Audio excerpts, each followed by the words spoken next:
ನಮಸ್ಕಾರ ವೀಕ್ಷಕರೇ. ಇಂದು ನಾವು ನಿಮ್ಮ ಮುಂದಿಟ್ಟುಕೊಳ್ಳುತ್ತಿರುವ ವಿಷಯ ಸಾಮಾನ್ಯ ಮಾಹಿತಿಯಲ್ಲ. ಇದು ನಿಮ್ಮ ಗುರುತು, ನಿಮ್ಮ ಹಕ್ಕು, ನಿಮ್ಮ ಭವಿಷ್ಯ ಮತ್ತು ನಿಮ್ಮ ಕುಟುಂಬದ ಭದ್ರತೆಗೂ ನೇರವಾಗಿ ಸಂಬಂಧ ಹೊಂದಿರುವ ಅತ್ಯಂತ ಗಂಭೀರ ವಿಷಯ. ಈ ವಿಡಿಯೋವನ್ನು ನೀವು ಸಂಪೂರ್ಣವಾಗಿ ಕೇಳಬೇಕು, ಏಕೆಂದರೆ ಇಲ್ಲಿ ನಾವು ಹೇಳಲಿರುವ ಪ್ರತಿಯೊಂದು ವಿಚಾರವೂ ನಿಮ್ಮ ಜೀವನದಲ್ಲಿ ಯಾವುದಾದರೂ ಹಂತದಲ್ಲಿ ಉಪಯುಕ್ತವಾಗಬಹುದು.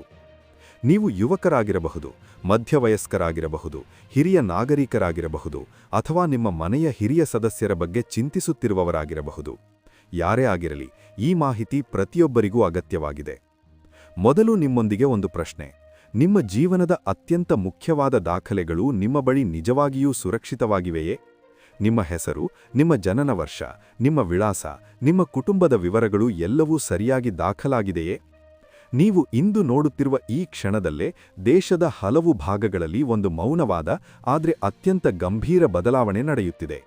ಈ ಬದಲಾವಣೆ ಮುಂದಿನ ಕೆಲವು ತಿಂಗಳಲ್ಲಿ ಲಕ್ಷಾಂತರ ಜನರ ಗುರುತು, ದಾಖಲೆಗಳು ಮತ್ತು ಸರ್ಕಾರಿ ಸೌಲಭ್ಯಗಳ ಮೇಲೆ ನೇರ ಪರಿಣಾಮ ಬೀರುವ ಸಾಧ್ಯತೆಯಿದೆ. ವಿಶೇಷವಾಗಿ ನಿಮ್ಮ ಜನನ ವರ್ಷ ಹಳೆಯದಾಗಿದ್ದರೆ, ನಿಮ್ಮ ಬಳಿ ಜನನ ಪ್ರಮಾಣಪತ್ರ ಇಲ್ಲದಿದ್ದರೆ ಅಥವಾ ದಾಖಲೆಗಳಲ್ಲಿ ವ್ಯತ್ಯಾಸಗಳಿದ್ದರೆ ನೀವು ಈ ವಿಷಯವನ್ನು ಅತ್ಯಂತ ಗಂಭೀರವಾಗಿ ತೆಗೆದುಕೊಳ್ಳಬೇಕು. ಈ ವಿಡಿಯೋ ಭಯ ಹುಟ್ಟಿಸಲು ಅಲ್ಲ, ಆದರೆ ಸಮಯಕ್ಕೆ ಮುನ್ನ ಎಚ್ಚರಿಸಲು. ಏಕೆಂದರೆ ಮುಂದೆ ಯಾವುದೇ ಕಚೇರಿಯಲ್ಲಿ, ಯಾವುದೇ ಸರ್ಕಾರಿ ಪ್ರಕ್ರಿಯೆಯಲ್ಲಿ ನಿಮ್ಮಿಂದ ಒಂದು ದಾಖಲೆ ಕೇಳಿದಾಗ ನಿಮ್ಮ ಬಳಿ ತೋರಿಸಲು ಏನೂ ಇಲ್ಲದ ಸ್ಥಿತಿ ಬರಬಾರದು ಎಂಬುದೇ ಈ ವಿಡಿಯೋನ ಉದ್ದೇಶ. ಇಂದು ಅನೇಕರು ನನಗೆ ಇದರಿಂದ ಏನು ಸಮಸ್ಯೆ ಎಂದು ಅಂದುಕೊಳ್ಳಬಹುದು. ಆದರೆ ಒಂದು ದಿನ ಮತದಾರರ ಪಟ್ಟಿಯ ಪರಿಶೀಲನೆ, ಪಿಂಚಣಿ ಸಂಬಂಧಿತ ಪರಿಶೀಲನೆ, ಬ್ಯಾಂಕ್ ಖಾತೆ ಪರಿಶೀಲನೆ, ಆಧಾರ್ ದೃಢೀಕರಣ, ರೇಷನ್ ಕಾರ್ಡ್ ಪರಿಶೀಲನೆ ಅಥವಾ ಯಾವುದಾದರೂ ಸರ್ಕಾರಿ ಯೋಜನೆಯ ಪರಿಶೀಲನೆ ಸಂದರ್ಭದಲ್ಲಿ ನಿಮ್ಮ ದಾಖಲೆಗಳ ಬಗ್ಗೆ ಪ್ರಶ್ನೆ ಎದ್ದರೆ ಆಗ ಗಾಬರಿಯಾಗುವ ಪರಿಸ್ಥಿತಿ ಬರಬಾರದು. ಹಳೆಯ ಕಾಲದಲ್ಲಿ, ವಿಶೇಷವಾಗಿ ಗ್ರಾಮೀಣ ಪ್ರದೇಶಗಳಲ್ಲಿ, ಮನೆಗಳಲ್ಲಿ ಜನಿಸಿದ ಬಹುತೇಕ ಜನರ ಬಳಿ ಅಧಿಕೃತ ಜನನ ಪ್ರಮಾಣಪತ್ರ ಇರಲಿಲ್ಲ. ಆ ಸಮಯದಲ್ಲಿ ಆಸ್ಪತ್ರೆಗಳ ಸಂಖ್ಯೆ ಕಡಿಮೆ ಇತ್ತು, ಜನನದ ದಾಖಲಾತಿ ಮಾಡುವ ವ್ಯವಸ್ಥೆ ಬಲವಾಗಿರಲಿಲ್ಲ. ಜನರು ದಾಖಲೆಗಳನ್ನು ಅಷ್ಟು ಮಹತ್ವವಾಗಿ ಪರಿಗಣಿಸುವುದೇ ಇರಲಿಲ್ಲ. ಆದರೆ ಇಂದಿನ ಪರಿಸ್ಥಿತಿ ಸಂಪೂರ್ಣವಾಗಿ ಬದಲಾಗಿದೆ. ಈಗ ಸರ್ಕಾರ ಗುರುತು ಮತ್ತು ನಾಗರಿಕ ದಾಖಲೆಗಳ ಮೇಲೆ ಹೆಚ್ಚು ಗಮನಹರಿಸುತ್ತಿದೆ. ಹಲವಾರು ರಾಜ್ಯಗಳಲ್ಲಿ ಮತದಾರರ ಪಟ್ಟಿಗಳ ಪರಿಶೀಲನೆ, ಗುರುತು ಪರಿಶೀಲನೆ, ವಾಸಸ್ಥಳ ಪರಿಶೀಲನೆ, ಕುಟುಂಬದ ವಿವರಗಳ ಪರಿಶೀಲನೆ ಇಂತಹ ಪ್ರಕ್ರಿಯೆಗಳು ಆರಂಭಗೊಂಡಿವೆ.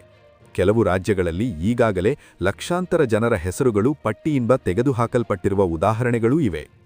ಇದಕ್ಕೆ ಮುಖ್ಯ ಕಾರಣ ದಾಖಲೆಗಳಲ್ಲಿ ಇರುವ ವ್ಯತ್ಯಾಸಗಳು, ಪೂರಕ ದಾಖಲೆಗಳ ಕೊರತೆ ಅಥವಾ ಮಾಹಿತಿ ಸರಿಯಾಗಿ ಹೊಂದಿಕೆಯಾಗದಿರುವುದು. ಇಲ್ಲಿ ಒಂದು ವಿಷಯವನ್ನು ಸ್ಪಷ್ಟವಾಗಿ ತಿಳಿದುಕೊಳ್ಳಬೇಕು: ನಿಮ್ಮ ಬಳಿ ಜನನ ಪ್ರಮಾಣಪತ್ರ ಇಲ್ಲದಿದ್ದರೆ ಭಯಪಡುವ ಅಗತ್ಯವಿಲ್ಲ. ಸರ್ಕಾರ ಮತ್ತು ಕಾನೂನು ವ್ಯವಸ್ಥೆ ಹಳೆಯ ಕಾಲದ ವಾಸ್ತವವನ್ನು ಅರಿತಿದೆ. ಹಿಂದಿನ ಕಾಲದಲ್ಲಿ ದಾಖಲೆ ವ್ಯವಸ್ಥೆ ದುರ್ಬಲವಾಗಿತ್ತು ಎಂಬುದನ್ನು ಸರ್ಕಾರ ಒಪ್ಪಿಕೊಂಡಿದೆ. ಅದಕ್ಕಾಗಿಯೇ ಜನನ ಪ್ರಮಾಣಪತ್ರ ಇಲ್ಲದವರಿಗಾಗಿ ಪರ್ಯಾಯ ದಾಖಲೆಗಳ ವ್ಯವಸ್ಥೆ ಇದೆ. ಆದರೆ ಆ ಪರ್ಯಾಯ ದಾಖಲೆಗಳನ್ನು ಹೇಗೆ ಬಳಸಬೇಕು, ಯಾವ ಕ್ರಮದಲ್ಲಿ ಮುಂದುವರೆಯಬೇಕು, ಯಾವ ದಾಖಲೆಗಳು ಮಾನ್ಯವಾಗುತ್ತವೆ ಎಂಬುದನ್ನು ತಿಳಿದುಕೊಳ್ಳುವುದು ಅತ್ಯಂತ ಮುಖ್ಯ. ಮೊದಲು ದಾಖಲೆಗಳ ಮಹತ್ವವನ್ನು ಅರ್ಥಮಾಡಿಕೊಳ್ಳಬೇಕು. ದಾಖಲೆಗಳು ಕೇವಲ ಕಾಗದಗಳಲ್ಲ, ಅವು ನಿಮ್ಮ ಗುರುತು, ಅವು ನಿಮ್ಮ ನಾಗರಿಕ ಹಕ್ಕು, ಅವು ನಿಮ್ಮ ಭವಿಷ್ಯದ ರಕ್ಷಣೆ. ನಿಮ್ಮ ಹೆಸರು, ನಿಮ್ಮ ವಯಸ್ಸು, ನಿಮ್ಮ ವಿಳಾಸ, ನಿಮ್ಮ ಕುಟುಂಬದ ವಿವರಗಳು ಸರಿಯಾಗಿ ದಾಖಲಾಗಿದ್ದರೆ ಮಾತ್ರ ನೀವು ಯಾವುದೇ ಸರ್ಕಾರಿ ಸೇವೆಯನ್ನು ಸುಲಭವಾಗಿ ಪಡೆಯಬಹುದು. ಪಿಂಚಣಿ, ರೇಷನ್ ಕಾರ್ಡ್, ಆರೋಗ್ಯ ಯೋಜನೆ, ಬ್ಯಾಂಕ್ ಸೇವೆ, ಭೂ ದಾಖಲೆ, ಮತದಾನ ಹಕ್ಕು ಇವೆಲ್ಲವೂ ದಾಖಲೆಗಳ ಮೇಲೆ ಅವಲಂಬಿತವಾಗಿವೆ. ಇಲ್ಲಿ ಮತ್ತೊಂದು ಮಹತ್ವದ ವಿಷಯ: ಹಲವರು ತಮ್ಮ ಎಲ್ಲ ದಾಖಲೆಗಳಿಗೆ ಆಧಾರ್ ಕಾರ್ಡ್ ಅನ್ನು ಮಾತ್ರವೇ ಆಧಾರವಾಗಿ ಬಳಸುತ್ತಾರೆ. ಆದರೆ ಅನೇಕ ಬಾರಿ ಆಧಾರ್ ಕಾರ್ಡ್ನಲ್ಲಿ ಹಳೆಯ ಅಥವಾ ತಪ್ಪಾದ ಮಾಹಿತಿ ದಾಖಲಾಗಿರುವುದು ಕಂಡುಬರುತ್ತದೆ. ಅದಕ್ಕಾಗಿ ಕೇವಲ ಆಧಾರ್ ಮೇಲೆ ಮಾತ್ರ ಅವಲಂಬಿತವಾಗಬಾರದು. ಮತದಾರರ ಗುರುತಿನ ಚೀಟಿ, ಶಾಲೆ ದಾಖಲೆಗಳು, ಪಾಸ್ಪೋರ್ಟ್, ಭೂ ದಾಖಲೆಗಳು, ಹಳೆಯ ರೇಷನ್ ಕಾರ್ಡ್, ಪಂಚಾಯತ್ ದಾಖಲೆಗಳು ಇವುಗಳು ಕೂಡ ಮಹತ್ವದ ದಾಖಲೆಗಳಾಗಿವೆ. ವಿಶೇಷವಾಗಿ ಮತದಾರರ ಗುರುತಿನ ಚೀಟಿಯನ್ನು ಹೆಚ್ಚು ಸ್ಥಿರ ಮತ್ತು ವಿಶ್ವಸನೀಯ ದಾಖಲೆ ಎಂದು ಪರಿಗಣಿಸಲಾಗುತ್ತದೆ, ಏಕೆಂದರೆ ಅದರ ಪರಿಶೀಲನಾ ಪ್ರಕ್ರಿಯೆ ಸ್ಥಳೀಯ ಮಟ್ಟದಲ್ಲಿ ನಡೆಯುತ್ತದೆ. ನಿಮ್ಮ ಎಲ್ಲ ದಾಖಲೆಗಳಲ್ಲಿ ನಿಮ್ಮ ಹೆಸರಿನ ಅಕ್ಷರ ವಿನ್ಯಾಸ ಒಂದೇ ರೀತಿಯಲ್ಲಿ ಇರಬೇಕು. ನಿಮ್ಮ ತಂದೆಯ ಹೆಸರು, ನಿಮ್ಮ ತಾಯಿಯ ಹೆಸರು, ನಿಮ್ಮ ಪತಿ ಅಥವಾ ಪತ್ನಿಯ ಹೆಸರು ಎಲ್ಲವೂ ಒಂದೇ ರೀತಿಯಲ್ಲಿ ಬರೆಯಲ್ಪಟ್ಟಿರಬೇಕು.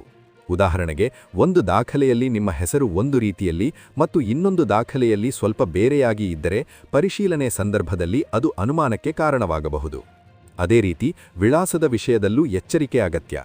ಹಳ್ಳಿ ಹೆಸರು, ರಸ್ತೆ ಹೆಸರು, ಮನೆ ಸಂಖ್ಯೆ, ಪ್ರದೇಶದ ಹೆಸರು ಎಲ್ಲವೂ ದಾಖಲೆಗಳಲ್ಲಿ ಒಂದೇ ರೀತಿಯಲ್ಲಿ ಇರಬೇಕು.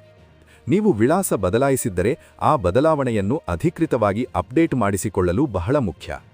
ಜನನ ಪ್ರಮಾಣಪತ್ರ ಇಲ್ಲದವರಿಗಾಗಿ ಪರ್ಯಾಯ ದಾಖಲೆಗಳ ವಿಷಯಕ್ಕೆ ಬರುವುದಾದರೆ ಮೊದಲು ಶಾಲೆ ದಾಖಲೆಗಳು ಬಹಳ ಉಪಯುಕ್ತವಾಗುತ್ತವೆ.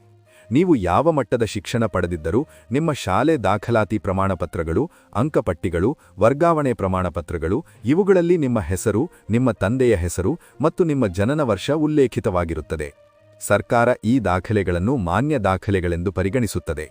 ವಿಶೇಷವಾಗಿ ಹಳೆಯ ಶಾಲೆ ದಾಖಲೆಗಳು ನಿಮ್ಮ ವಯಸ್ಸು ಮತ್ತು ಗುರುತಿಗೆ ಬಲವಾದ ಸಾಕ್ಷಿಯಾಗಬಹುದು.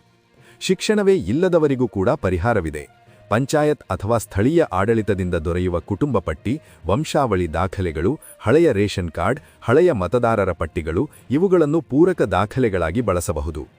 ಇವುಗಳನ್ನು ಒಟ್ಟಾಗಿ ನೀಡಿದಾಗ ನಿಮ್ಮ ಗುರುತನ್ನು ಸಾಬೀತುಪಡಿಸಲು ಸಹಾಯವಾಗುತ್ತದೆ. ಭೂಮಿ ಅಥವಾ ಮನೆಗೆ ಸಂಬಂಧಿಸಿದ ಹಳೆಯ ದಾಖಲೆಗಳು, ತೆರಿಗೆ ರಸೀದಿಗಳು, ನೋಂದಣಿ ದಾಖಲೆಗಳು ಕೂಡ ನೀವು ದೀರ್ಘಕಾಲದಿಂದ ಒಂದು ಪ್ರದೇಶದಲ್ಲಿ ವಾಸವಿಸುತ್ತಿದ್ದೀರಿ ಎಂಬುದನ್ನು ತೋರಿಸುತ್ತವೆ. ಪಾಸ್ಪೋರ್ಟ್ ಇದ್ದರೆ ಅದು ಅತ್ಯಂತ ಬಲವಾದ ದಾಖಲೆ. ಪಾಸ್ಪೋರ್ಟ್ ನೀಡುವ ಪ್ರಕ್ರಿಯೆ ಅತ್ಯಂತ ಕಟ್ಟುನಿಟ್ಟಿನ ಪರಿಶೀಲನೆಯ ಮೂಲಕ ನಡೆಯುತ್ತದೆ. ಹೀಗಾಗಿ ಪಾಸ್ಪೋರ್ಟ್ ನಿಮ್ಮ ಗುರುತಿಗೆ ಅತ್ಯಂತ ವಿಶ್ವಸನೀಯ ಸಾಕ್ಷಿಯಾಗುತ್ತದೆ. ಆದರೆ ಇಲ್ಲಿ ಒಂದು ವಿಷಯವನ್ನು ಸ್ಪಷ್ಟಪಡಿಸಬೇಕು. ಹಲವರು ಕುಂಡಲಿಯನ್ನು ಜನನ ಪ್ರಮಾಣಪತ್ರಕ್ಕೆ ಪರ್ಯಾಯವೆಂದು ಭಾವಿಸುತ್ತಾರೆ. ಇದು ತಪ್ಪು. ಕುಂಡಲಿ ಧಾರ್ಮಿಕ ಅಥವಾ ವೈಯಕ್ತಿಕ ನಂಬಿಕೆಯ ದಾಖಲೆ ಮಾತ್ರ. ಅದನ್ನು ಅಧಿಕೃತ ಗುರುತು ದಾಖಲೆ ಎಂದು ಪರಿಗಣಿಸಲಾಗುವುದಿಲ್ಲ. ಇನ್ನು ದಾಖಲೆಗಳನ್ನು ತಯಾರಿಸುವಾಗ ಅಥವಾ ತಿದ್ದುಪಡಿ ಮಾಡುವಾಗ ನಡೆಯುವ ಸಾಮಾನ್ಯ ತಪ್ಪುಗಳ ಬಗ್ಗೆ ಮಾತನಾಡಬೇಕು. ಹಲವರು ಆತುರದಲ್ಲಿ ತಪ್ಪು ಮಾಹಿತಿ ನೀಡುತ್ತಾರೆ. ಹೆಸರಿನಲ್ಲಿ, ವಿಳಾಸದಲ್ಲಿ, ಕುಟುಂಬದ ವಿವರಗಳಲ್ಲಿ ಸಣ್ಣ ತಪ್ಪು ಮಾಡಿದರೂ ಮುಂದೆ ಅದು ದೊಡ್ಡ ಸಮಸ್ಯೆಯಾಗಿ ಬದಲಾಗಬಹುದು. ಇನ್ನೊಂದು ದೊಡ್ಡ ಅಪಾಯ ದಳ್ಳಾಳಿಗಳ ಆಶ್ರಯ. ಇಷ್ಟು ಹಣ ಕೊಡಿ, ಎಲ್ಲ ದಾಖಲೆ ಸುಲಭವಾಗಿ ಮಾಡಿಸುತ್ತೇವೆ ಎಂದು ಹೇಳುವವರ ಮಾತಿಗೆ ಮರುಳಬಾರದು. ಅವರು ನೀಡುವ ನಕಲಿ ದಾಖಲೆಗಳು ಮುಂದೆ ಕಾನೂನು ಸಮಸ್ಯೆಗೆ ಕಾರಣವಾಗಬಹುದು.